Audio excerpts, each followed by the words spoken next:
But for $4.6 million, you cannot hold a squat for 20 seconds? Hi people, welcome back. If it's your first time, my name is Talia Adewale and this is DISBYDEM. Today we're going to be talking about Squid Game, the challenge.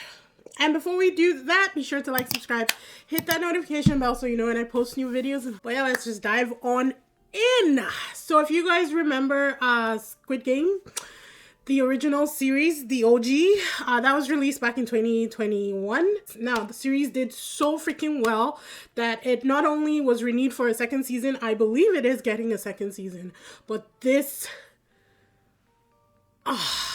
amazing show was birthed because of how successful the OG was. So, Squid Game the Challenge, inspired by the TV series Squid Game, sees real-life contestants compete in a series of high-stakes children's games from Korea in pursuit of $4.56 million. Before I even get into it, honestly, there were times where I would laugh because the scenario was funny and I would forget that these are actual people.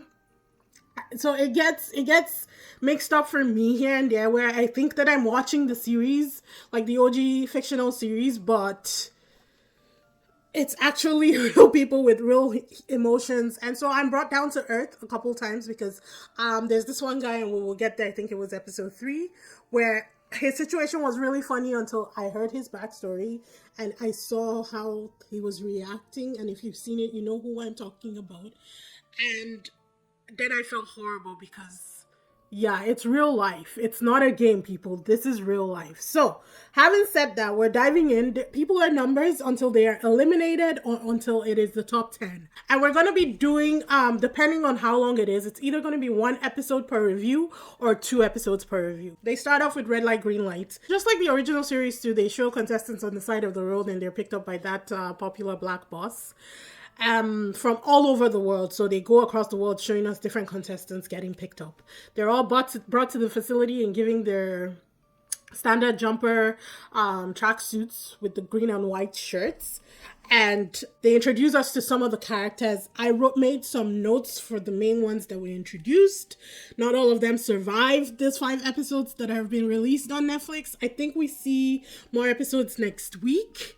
But 161 and 432 stood out as dicks for me, especially 432. And he has a thing, he has a purpose and a whole strategy and gameplay in this. And I will talk about him more as the review goes on. 301 and 302 are the mother-son duo, and then 97. She just looked familiar. I don't know if I've seen her in other competition shows, but she just seemed familiar, so I took a note of that. The contestants have 5 minutes to get from the start line to the finish line beyond the doll in red light, green light, and the game starts. So the game starts, the contestants are picked off one by one. Initially, when I watched the trailer, I thought that they were actually getting shot, but they're wearing squibs. So those will explode if you're eliminated. And yep, people are dropping like flies. And there's this one girl that I made note of. She was 385. She stopped squatting. And you'd have to probably squat for like 20 seconds or 30 seconds, depending on how long it takes for the doll to detect that nobody's moving and turn around and start the game again. But then she gives up. I get it. It's hard. Holding a squat is hard. But for $4.6 million, you cannot hold a squat for 20 seconds? Yo, I will be cracked down there. I will not move. I would rather die. For $4.6 million? Oh, man.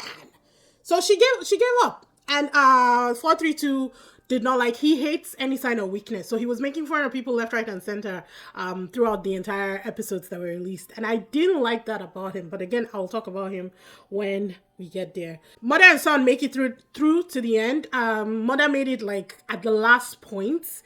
We all thought that she wasn't, but she did. So good for her. The game was over. They're now taking back to their dorms, which is an exact replica of the oh god.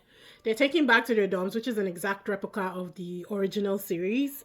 We get to meet more players. Alliances are quickly formed. People are getting to know each other.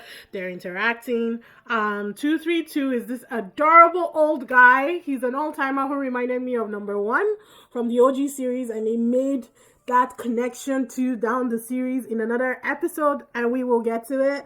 But he was so cute, so adorable, and very likable. Honestly, he seemed like an honest guy. There are not that many honest people in this, but he seemed like an honest guy.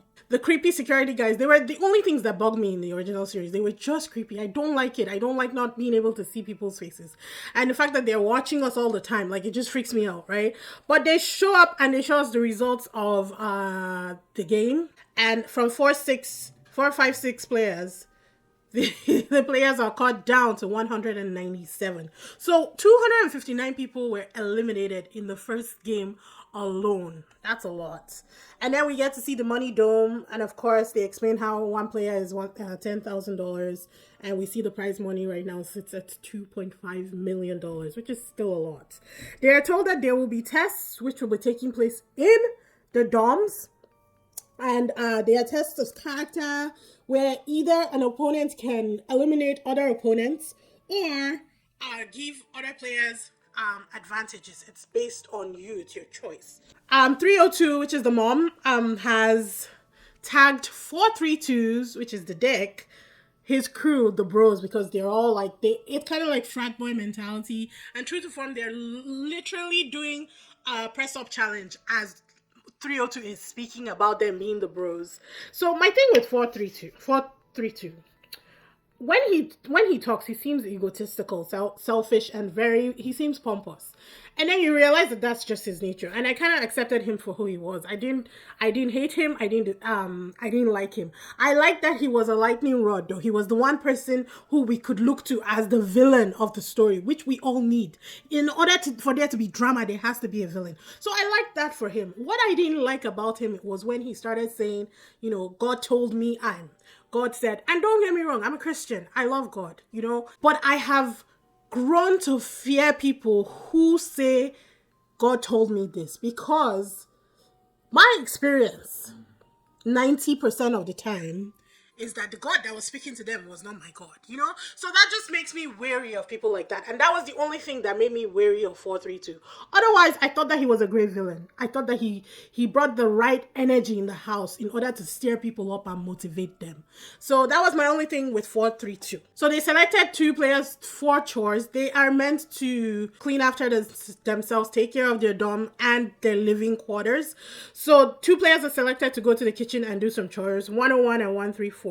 It is then announced to them that they have the opportunity to either give a player an advantage or eliminate a player, and this can be done anonymously. They talk and they decide that they're going to eliminate somebody. The results are not going to be announced until later in the day. The targets for elimination were 301 and 302, mother's son, 200, and then 432 because he's a big player. They saw 200 and 432 as big players in the game. The meal time is announced. They're told to line up and everybody grab a box. 161 decides that he's going to grab a box, hide it under his bed, then go and grab another one. So he gets 2 meals. And after he's done cleaning off his plates, he goes and sits down with this crew, and the girl offered him her leftovers, and then another boy offered him a leftovers. It was just like crazy, but it is the game. I couldn't fault him for his strategy. The only thing that he got spotted by 97 and her crew. Not like they were going to do anything about him, but they did see him. And then the next morning, 232 turns 69 years old. So the old timer's birthday was in the Squid Game the challenge, and he was so happy. They made a speech for him. They sang for him. It was actually pretty sweet, like the time that they gave him. The red guys come in and they announce the result of the first test that had happened anonymously. And 200, Moti, was the one who was eliminated. And he was eliminated because 134 said that he had been talking to everybody and she felt like he was going to be a strong player in the game. 101 was such a horrible actor when they announced it that I could see that he was being terrible. So obviously some people clocked in that he was acting and he may have been lying, and so they feel like maybe he was the one who had something to do with it. 134 was a lot better. Honestly, I wrote that 134 scares me, to be honest. And this was even before I found out that she had a criminal justice degree. She was very scary because at first she said, she felt bad that they eliminated 200 because 200 was her suggestion, but that if it adds money to the pot, then what's the big deal? I know I'm not blaming her for her choice. Everybody's here to win that 4.6 million, right? So it's game time, and this first game is going to be obviously the most popular game, Dalgona, which is the Candy Press game. They put a ton of effort into the design set and everything that went into the show. I have to give them props for that. I feel like maybe they used the exact same... No, there's no way, because that was shot in Korea, right? Unless they flew them out to Korea. Do you think that they flew them out to Korea? So unless they use the exact same set that was used for the OG series, they put a hell of thought into the details and the creation of the backdrops and the arenas and the game rooms and everything for this one. And I give them props. So they are led into this white room and asked to form 4 equal teams in front of lines 1, 2, 3, and 4. Initially, I thought that the lines would determine the shape of the candy that they would have to cut out, but that wasn't the case. They then announced that the first players from each line were to go into the actual gameplay room and unanimously pick which shape their crew, so their lines, would be cutting. So in the first round of the shape selection, 4 players have 2 minutes and they must all agree. 98 and 166 were arguing over the triangle. Nobody had even started arguing for the umbrella yet, because everybody knows that the umbrella is the hardest one, right?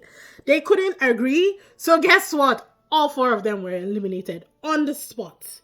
So the players' count went down to 192, and prize money went up to 264 million. The next 4 in line now have to go in and decide. And they decide that they want to race for shapes. And that was where episode 1 ended. I am loving this show. I think that they put a lot of thought into it just from this first episode alone. And I appreciate it because I really did like the original series. I know going in, I was like, what if they were actually killing these people and we never saw them again? But there's no way that will happen, right? There's no way, right? Let's hope not. But yeah, be sure to like, subscribe, hit that notification bell so you know when this next episode drops. I'm going to be talking about episode 2. And trust me, it was good. But I'll see you in the next one. Bye!